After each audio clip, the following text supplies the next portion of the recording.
I remember when I first started following Christ back in college, I kind of discovered a heart for the nations and a heart for unreached people groups.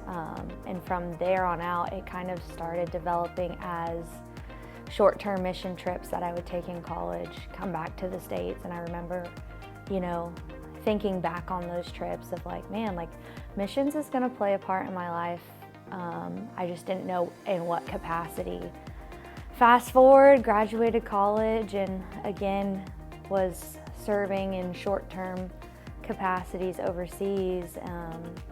Came back to the States, held various jobs from there on out, and it was just like this overwhelming sense of, and the only way I know how to describe it is like when you're driving down the road and you accidentally veer off and you hit kind of that rubble strip. All the jobs that I held here in the States, it felt like I was driving over rubble strips. And the only time that I was kind of in my own lane and operating in the gifts that God had given me, it was when I was overseas and serving. So I just began to pray about it, and then this last November, God was like, hey, why don't you just quit your job? And he placed that on my heart. I didn't really know what to do with it, and just began to pray.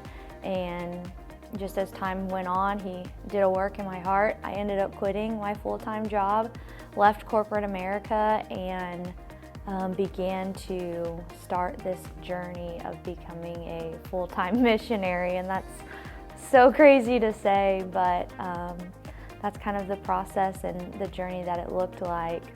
I am going to Yurimaguas, Peru. It's a little mountain town, and you might be wondering why I'm going there. Well, I believe that God has gifted me not only in the ability to communicate with Spanish-speaking people, but also with children.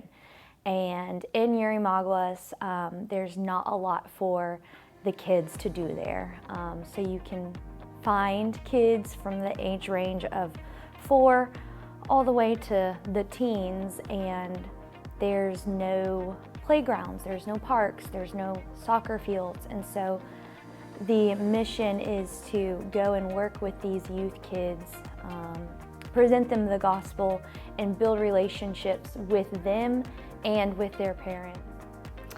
So one of the unreached people groups is called the Chowies, and they are in a town near Yurimaguas where I will be living, and we have to travel by boat down the Amazon River and into the jungle to reach them.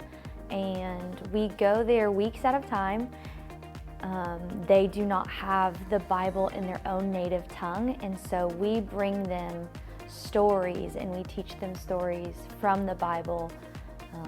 He speaks to the head tribal leader in Spanish. The tribal leader translates it to his tribe, and that's how these stories are shared. But 18 hours in this like wooden, uncomfortable boat. But that is just like how the gospel is spread. It's wild. It is so crazy. Yeah, okay, there are multiple ways you guys can support. One, just support in prayer. Pray for me, pray for the people of Peru, the ministry, for it to grow and for lives to be touched by the gospel. And then also come and serve short-term with me. That would be so much fun if my Thrive family could meet my Peruvian family, and yeah.